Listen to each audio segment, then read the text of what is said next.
This is the After Party, live with Kim McAllister. Pick a couch, grab a drink, and settle into the conversation.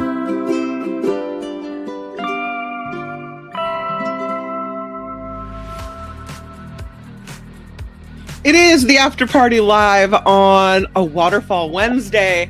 Welcome aboard, everyone. Thank you for your patience. It's been rough not having Mark with us, but I have to tell you, Mo Kelly has just stepped up from the moment I called him right after learning of Mark's injury to today. I'm just so grateful for that man. He sweeps in. A lot of people asking, Kim, why don't you want to host the Mark Thompson show? And I'm not opposed to hosting the show, but it's really hard to plan the show, get all the stories in, and host the show. It's like double the work. So to have someone come in and let me focus on, what my normal focus is, and to be able to have him and his brilliant mind coming in and leading us, I appreciate it so much. Tomorrow on the Mark Thompson show, David Schuster takes his first shot at hosting the show as well. So that's scheduled for Thursday and Friday. I'm looking forward to that. Here on the After Party Live, I want to thank the folks, and usually I do it at the end, but I'd really like to thank everyone who contributes to this show at the beginning, because I want you to know how important it is. The contributions are down about 5% this month, so it's a little rough going, and I want to make sure that those that are financially contributing get highlighted, because it's so important to keep things rolling. Nancy V, thank you. James S, huge thank you. Karen C, really thank you so much. Sue-Ann S, thank you. Wes from yesterday, thank you. You guys are amazing. I just appreciate the contributions. The PayPal information is in everyday's show description. It's also in the About tab here on the After Party Live. And I just really appreciate everyone who sets it up once a month. Boom. It's just like, they set it up to do that, and to have a once a month contribution. And honestly, it doesn't matter whether it's $2 or $1 or $50 or whatever it is, all the, spanning all the amounts that come in. I just want to tell you that it's all so appreciated. Look at this, throwing in 20 Australian dollars. Did you put in an extra zero, Glenn? Usually you do too. I hope you didn't mess that up. I hope this helps. It does. Every bit helps. Huge, huge thank you. Really appreciate that. So thank you for the super chats, super stickers. By the way, they're open always. So not only while the show is live, but after the show closes as well, you'll see them pop up in the chats. So thank you guys for supporting the show. Another way to support it, click like. And if you haven't subscribed, click subscribe. Make sure it's highlighted, though. Don't unsubscribe. It seems like whenever I ask people to make sure they're subscribed, the numbers always get a little wonky. So thank you for clicking like and clicking subscribe. I will say, do I have that? Click like and subscribe. I don't think I have a little note for that. I will say you can email me here at kim@theafterparty.live with story ideas and all kinds of other things. So that's always appreciated as well. And it's a great way to contribute. Let us talk about butterflies. So beautiful, these butterflies. And it's kind of being couched as a tribute to Dolly Parton, because she always talked about how, she would spray glitter all over herself. She liked to be sparkly.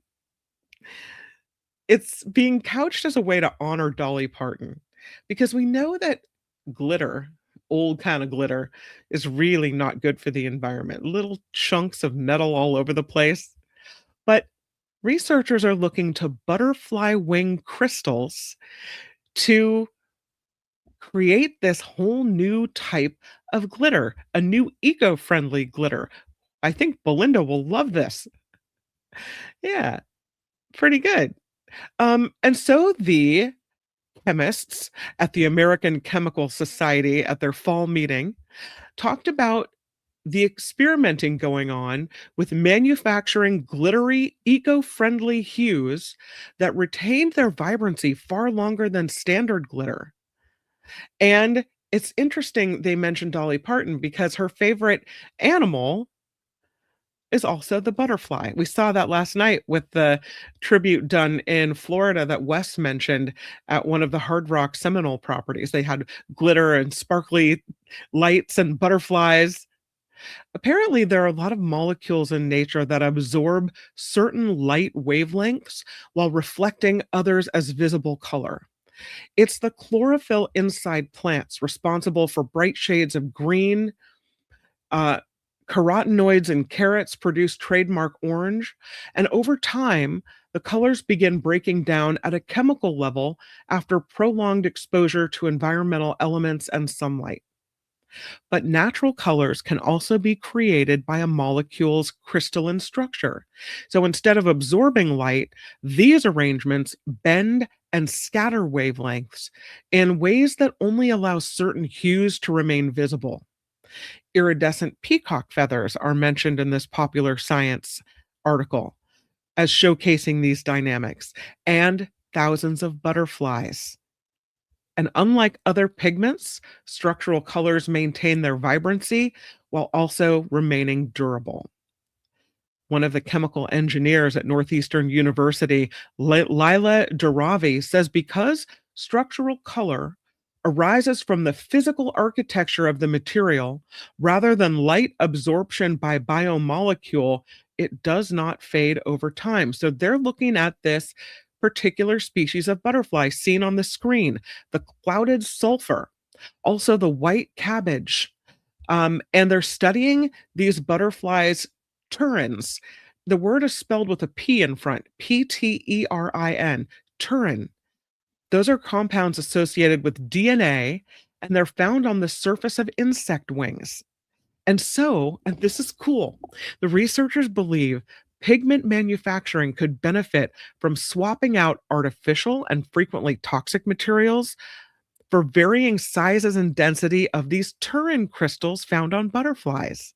They're still doing clinical testing, but they think the turins are non-toxic, safe for the environment, safe for people, don't have a lot of downstream toxicity, like some forever chemicals used in synthetic and pigmentary dyes.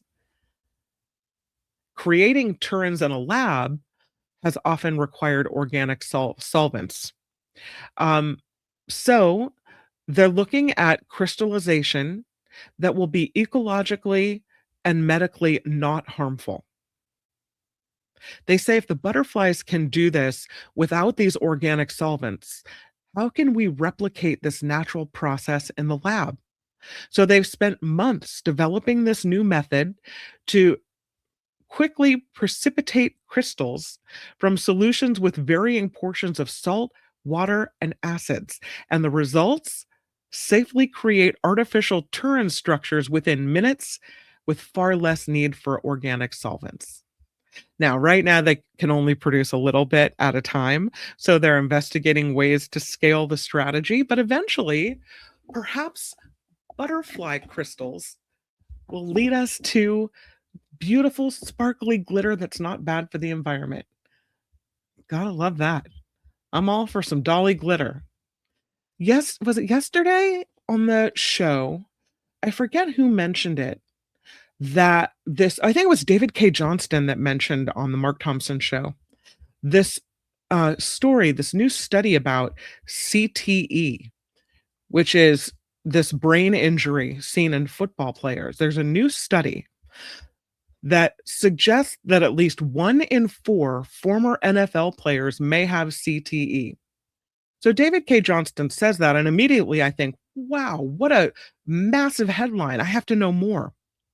Well, researchers analyzed 1,712 football players who died between 2008 and 2021. And they say, indeed, 1 in 4 NFL players who died in that time frame may have had CTE, or chronic traumatic encephalopathy. The study is published Monday in the BMJ. So these researchers from Mass General Brigham, Boston University, and the Concussion and CTE Foundation did the analysis of these people who died. 338 brains were donated for examination. And among those donors, 315 of them, or 93.2%, had evidence of CTE. This is something only caused by repeated head injuries. The researchers say these repeated impacts are associated with abnormal buildup of a tau protein that damages brain cells and may eventually contribute to problems with memory, thinking, behavior, and mood. Right now, CTE can only be diagnosed after death. But based on the findings from this post-death study, the study authors estimate that the minimum prevalence of CTE among all former NFL players who died between 2016 and 2021 is 24.5%. They also looked at whether more severe disease was linked to cognitive decline. And among brain donors, nearly 60% had dementia, and 90.4% of those with the most severe form of CTE, stage 5, had dementia. They accounted for differences between donors and non-donors, and they said that the CTE was associated with a 44% higher risk of dementia. And that's pretty scary when you talk about sports and putting your brain at risk and longevity and living your life and your career impacting. I mean, these NFL players, they go through it and they want to strive for greatness and they make all this money for their family. But what happens after that? Researchers did say that in many cases, the dementia was not noted on death certificates. So they say that neurodegenerative disease really might be underestimated with these former players. The findings called extremely concerning that the true number could be substantially higher. And even the minimum estimates suggest that CTE is not a rare outcome among NFL players at all. They call it a sobering realization. Neurodegenerative disease, a common occupational hazard for these players. Just wow. And in the common population, CTE affects less than 1% of the general population. So it's this repeated head smacks that really takes a toll. To find that somewhere between 24.5% and 97.7% of NFL players from that time period had this progressive brain disease is being called a wake-up call for the NFL and the scientific communities. Of course, the NFL says, oh, we're striving to make the game of football safer. We have strategies to reduce concussions and head impacts and everything else. Oh, I think it's maybe a call to change the game and the way that tackles are allowed. The union representing NFL players says this is a call to action, that the long-term effects of this game must be mitigated. Anyway, I wanted to delve into that a little bit after hearing David K. Johnston mention it. It's amazing. Speaking of head injuries, neurodegenerative diseases, I saw this kind of related study in a way that taxi drivers rarely die of Alzheimer's.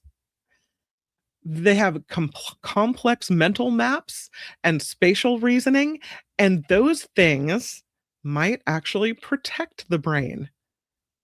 Taxi and ambulance drivers, actually, are less likely than workers in almost any other job to die of Alzheimer's. It was this result that surprised researchers of this study done in 2024, examining the death certificates of nearly 9 million people in the United States.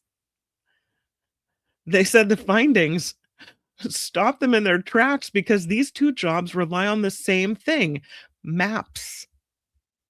So interesting. Taxi driver brains. Researchers looking at these 9 million death certificates from the years 2020 to 2022 showed that found that taxi and ambulance drivers had the lowest risk of dying from Alzheimer's out of 443 different occupations. And they adjusted for age and sex and race and ethnicity and education. Roughly 1 in 100 taxi and ambulance drivers died of Alzheimer's, compared with 1 in 60 people overall. And that pattern, they say, did not extend to other kinds of driving jobs.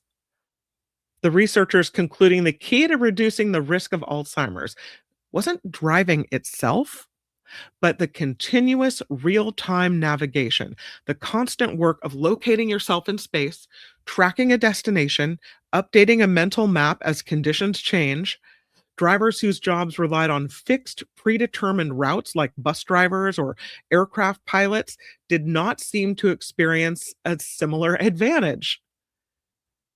They think the association between navigation-heavy work and lower Alzheimer's risk centers on this part of the brain called the hippocampus that governs memory and spatial navigation, one of the first brain regions that Alzheimer's damages.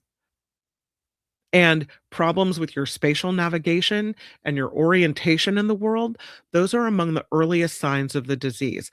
Sometimes they pop up before memory loss ever comes out. Matter of fact, there was another study of taxi drivers, this one done in London in 2000, where neuroscientists compared the brains of taxi drivers in London with those of people who didn't drive cabs. That was the first finding that provided the evidence of structural imaging that the regions of the adult brain can measurably change under sustained navigational demand. I guess if you're a cabbie in London, you have to memorize more than 25,000 streets within a 6-mile radius. It's a challenge. It's called the knowledge. It takes 3 or 4 years to really master it. They found that London taxi drivers had measurably more gray matter in the posterior hippocampus, which is this area where it's tied to large-scale spatial maps. The longer someone had driven, the larger that part of the brain. The change was built through practice. It wasn't inherited. It's about doing this over and over again. So they said while people who are good at navigation might gravitate to that kind of job, it's the job itself that looks like it has an impact on the brain. And now they have these two studies together. Very interesting. Maybe we should all be taxi. Let's all be Uber drivers, Lyft drivers. There's something to it. You know, this story about Canada. Canada has now jumped past California as the largest cannabis market in the world. Yeah, weirdly, it seems like when marijuana was legalized in California and the markets went all screwy, they started having all kinds of problems. So maybe it's not such a surprise that Canada then would jump past California. Used to be that California was the largest legal cannabis market in the world. But we've had the problems and the dysfunction. And even with all that, leaders in California like to say, we're still number one. But Canada's federal government, according to SF Gate, released data last week showing its June sales had more than 517 million Canadian dollars. That's about 374.5 million US dollars. And it's more than 372.4 million that California sold in the same month. So I'll say it again. Canada sold 374.5 million in US dollars. California 372.4. That means California lost the status of the biggest cannabis market in the world. So it's we're very different places, but SF Gate really comparing Canada and California, saying California has 39.5 million people. Canada has 41 almost and a half million people. And And there's some differences and some similarities there. Of course, state versus a country, all of these things. Canada posting record cannabis revenue. They're opening up new legal stores. They're shutting down their illicit markets. They're trying to export cannabis to European companies like Germany.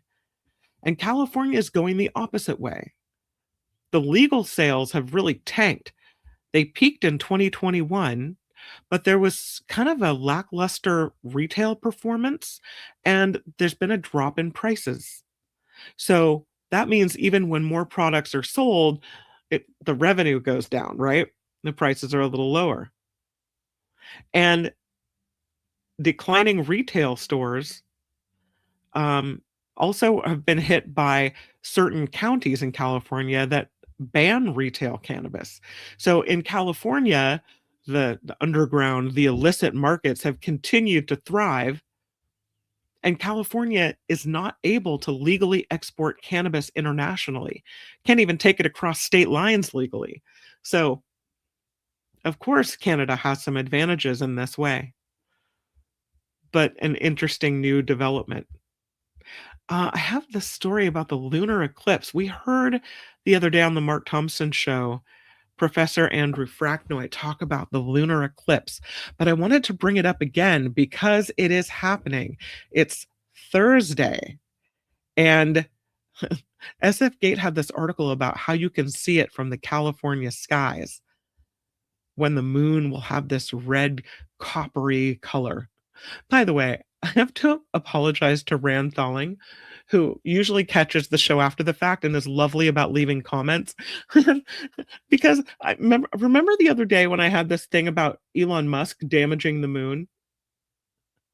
I may have taken it a little too far, but I digress. So, the lunar eclipse will start at 7:34 p.m., just minutes before the moon rises in the Bay Area. This is on Thursday. 96% of the moon will turn this rusty red color, and it will kind of peak this whole thing at 9:13 p.m. Griffith Observatory in Los Angeles. The director there is E.C. Krupp, telling the SF Gate folks the eclipse just misses totality. It should look a lot like a total lunar eclipse, coppery red with a pearly highlight on top. That'll be interesting. So Thursday, the moon passes through the umbra, which turns the surface a shade of red because of the refraction of sunlight through the Earth's atmosphere. And again, it happens between 7:34 p.m. and 10:52 p.m. The red is the light of all of the world's sunrises and sunsets bent by the Earth's atmosphere onto the face of the shadow-darkened moon. How cool is that? Sometimes in this weird world, you've got to grab a little bit of beauty and a little bit of magic. If you look at where we are and how depressing the world is, and you heard John Rothman and Mo Kelly talk about optimism and pessimism and whether we're going to survive all this. I would argue sometimes you have to look at the magic in the world, look at the bits of uplifting, amazing things that kind of make you realize that there's more to life, right? There's still things to be excited about and to be mesmerized by. Now, the worry in San Francisco, of course, is Carl the Fog. Will we have clear skies to see this on Thursday night? National Weather Service saying there's a good chance of fog and high clouds rolling into the Bay Area Thursday evening. Maybe a better opportunity in Southern California. But if there are clouds and fog over your yard, the Griffith Observatory has a live stream starting at 7:25 p.m. on Thursday night. They're going to keep it rolling until just after midnight. The next total lunar eclipse visible from California is set for 2029, they think is when it will happen. So got to get out there and see it on Thursday night. Very cool. That is a Picasso etching, and it was lost. It was not lost, it was stolen. It was lost to history because it was stolen in 2018. Art gallery owner Brad DeLinde said he thought he'd never see this etching print that was stolen from his store in 2018. Thought he'd never see it again. He gets to see it again. Police called last week. They wanted him to come on down to the station and take a look at a piece of art that a landlord in Milwaukee found while cleaning out a vacant apartment. Somebody left it behind. Probably a wise move, because if you tried to sell it, it might easily be tracked back to this theft. But Mr. DeLinde said he immediately recognized the stolen Torero print. This is one of 30 known to exist that was signed by Picasso. He said, I was overwhelmed, at a loss for words. The sticker from his store, his fine art appraisal shop, was still on the back. He said, it was indeed mine. It came back full circle. The landlord said he found it while cleaning out an apartment of someone who had been evicted. It was in a weird spot, hanging on a wall. Looked like it had been there for a long, long time because there was tons of dust across the top of it.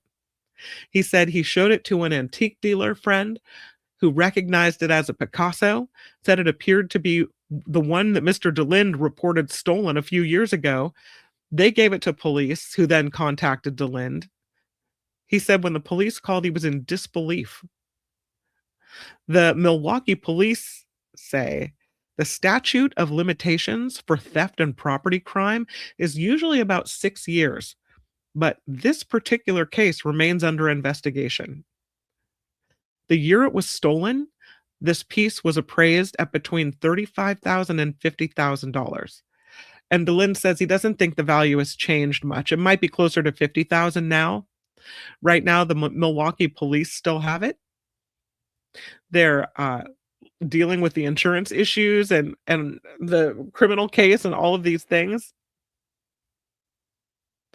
His former business partner at the gallery was so distraught over the theft of this etching that he called the police every year on the anniversary of the crime, asking them to publicize it again, trying to find this Picasso etching.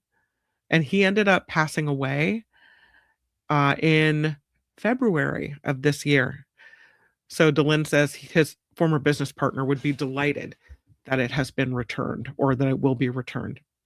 So eventually these things come back around.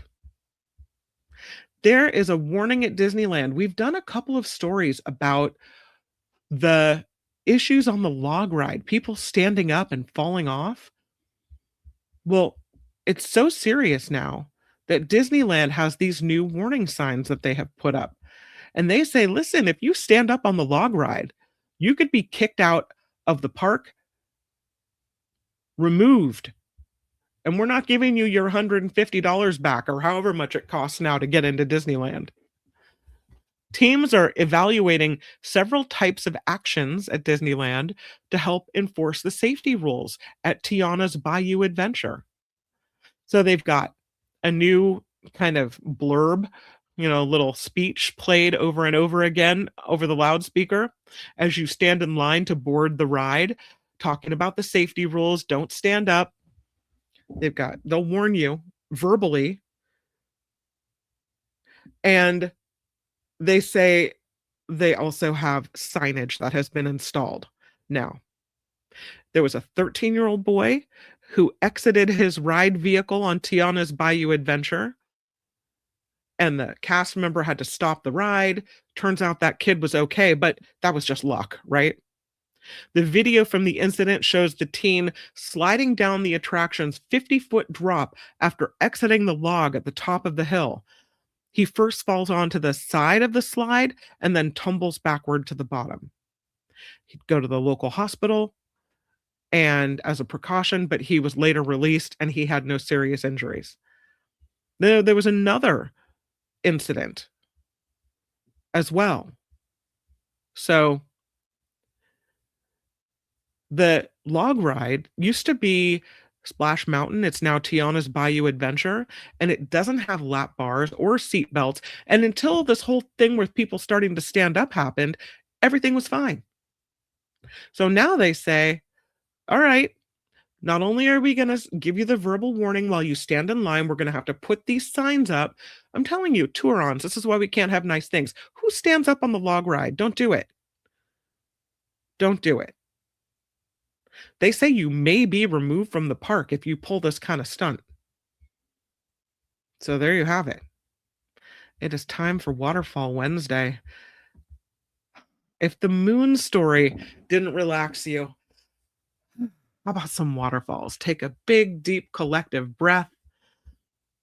We are going to Louisiana. These are the waterfalls of the bayou. There are beautiful waterfalls and cascades, not on the scale of Niagara Falls. The terrain is mostly flat. The tallest one is about 17 feet high, but the scenic views surrounding these waterfalls are amazing. There's water activities, swimming in St. Mary's Falls, rafting at Kisatchie Falls. So let's jump into it. The first one is called the Tunica Hills Area Falls. Tunica. Here it is. That's pretty nice. Look, you got a few streams there looking good. That's beautiful. Tunica Hills Wildlife Management Area.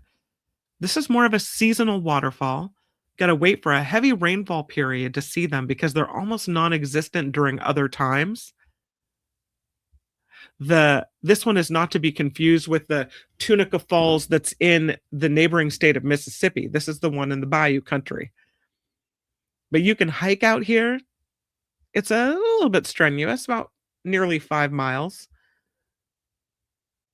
See some other waterfalls. Sure is a pretty spot, though. The next one is called Woodruff Falls. And this is also a series of little cascades. Gorgeous. And it's the picturesque landscape surrounding it. Look at that. Almost looks like a different planet.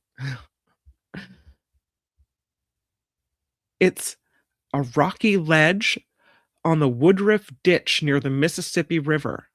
The surrounding rocks have formed this little shelter that invites the visitors to climb them to experience this waterfall up close. Got to be really careful, though, because it's slippery. There's slippery paths and slippery rocks. A lot of people climb to get close to this. It's a moderate trail leading to the waterfall. You see the foliage, some scenic small towns. Super pretty. That's Woodruff Falls in Louisiana. The next one almost looks like a little drip. It's called St. Mary's Falls. It's got a cool little pool on the bottom, though. That's relaxing. And it looks like perhaps it would be a lovely little hike and a nice place to picnic. You pack in and pack out, right? This is St. Mary's Falls, part of the J.C. Sonny Gilbert Wildlife Management Area. It's only about 10 feet high, cascades over this rocky ledge of the sandy bayou. You can climb down and go beyond the falls during low water to get a different view, cool off in the pool below. You can see right there. There's deeper pools if you head upstream from here. You've got to get a Wild Louisiana stamp to access this area if you don't have a hunting or fishing license in Louisiana. It's about 7 miles away from any city. But what a beautiful spot. The next one is called Rock Falls. And you can definitely see why. It's interesting how the landscape of these waterfalls in Louisiana definitely seems a little more stark than others that we've seen surrounded by greenery in the past. Here's the Rock Falls. It is the state's tallest. Rock Falls, also within the J.C. Sonny Gilbert Wildlife Management Area, is in Catahoula Parish. This is a multi-tiered pouring down from a series of rocks. The highest drop is about 17 feet. You can hike up to the falls, which drain into the shallow pools and rocky creeks below. And it's not that bad of a hike, less than a mile. And there are other really interesting things to see and viewpoints nearby. That's Rock Falls. And this next one, it's like a great place to sit by the side of the stream, maybe write some poetry, contemplate the beauty of nature. It's called Kisatchie Falls. And it's just a sweet little relaxing spot. There's Kisatchie. Within the Kisatchie National Forest in central Louisiana. Though called a fall, it's really distinguished as Class 2 rapids that gush along the Kisatchie Bayou. You can dip your feet or splash water in the shallow pools formed by the Kisatchie Falls. Also, there are other people here that do the whitewater rafting, one of the state's best hubs for that water sport. I wonder if all of this being in the bayou means there's alligators nearby. Is this gator country? The next one's called the Little Bayou Pierre Cascade. That's also a sweet little waterfall.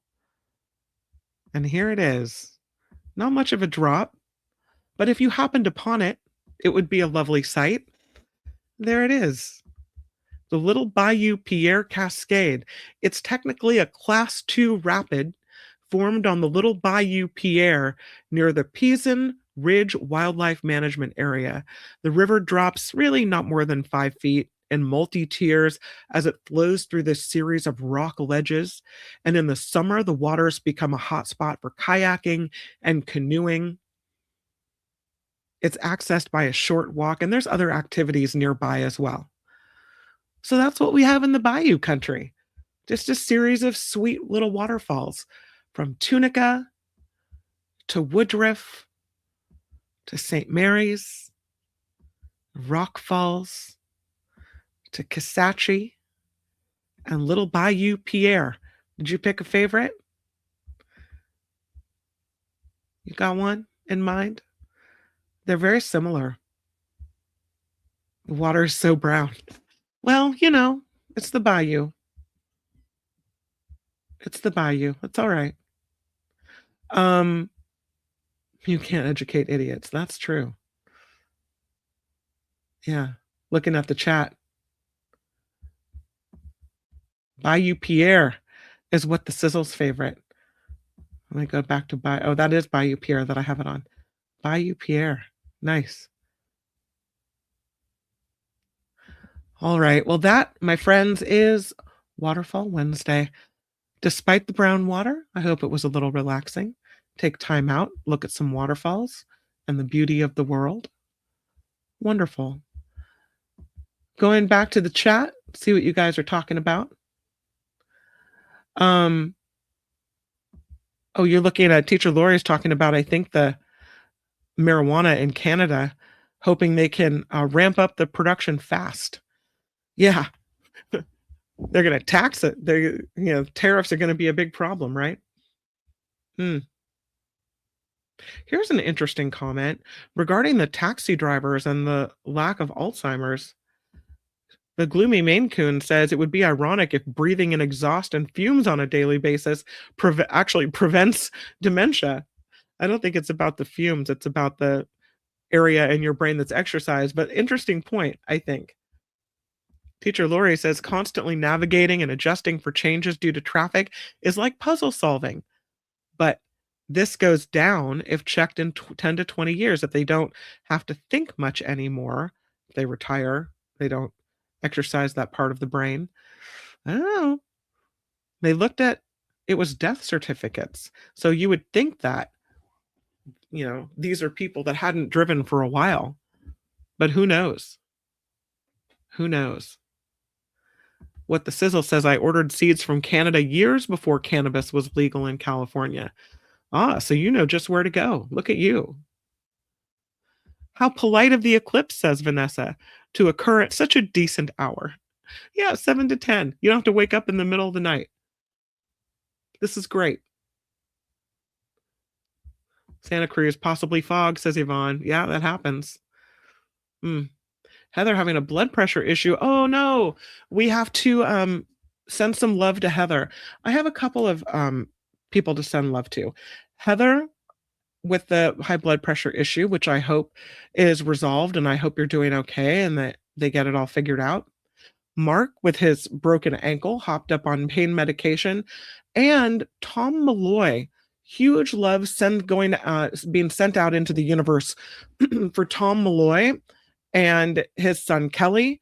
Tom is in the hospital. I got a message from Kelly who said it was okay to mention that Tom is dealing with some kidney issues in the hospital. So sending good thoughts that way as well. And I hope everyone can recover and is healthy. All right. That is the show for today. Again, huge thank you to Glenn, who pops in with 20 Australian dollars. What? Thank you also to everyone who contributes via the show PayPal. Ooh, just in time. Got to end it because I'm losing my voice all of a sudden. Wow. And again, thank you to those who contribute via PayPal as well. Really appreciate it. That includes the most recent contributions coming from Nancy, James, Karen C, Suanne, and Wes. Thank you guys so much.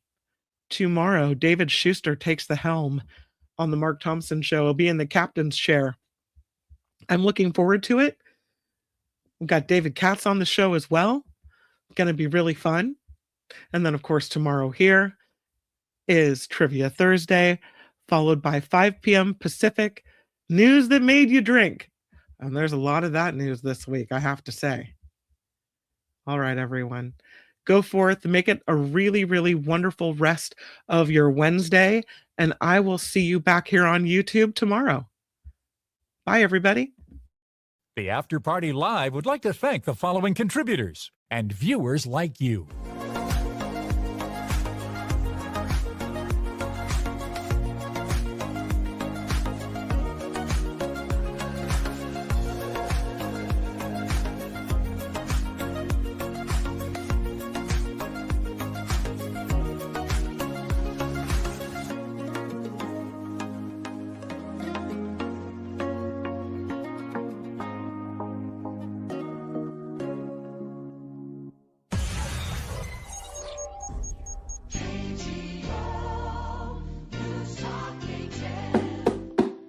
Tiny bubbles in the wine makes me happy, makes me feel fun.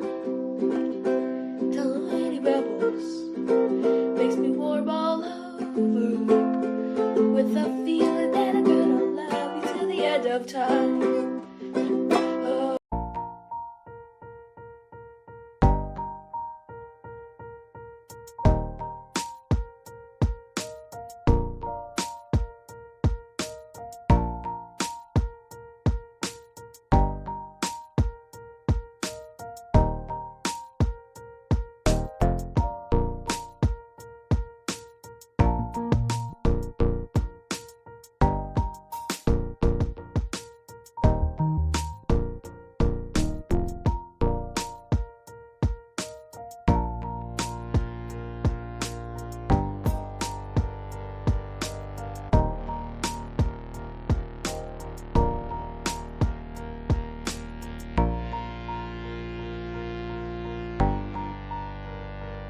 Thank you, Nancy, for the comment and the contribution.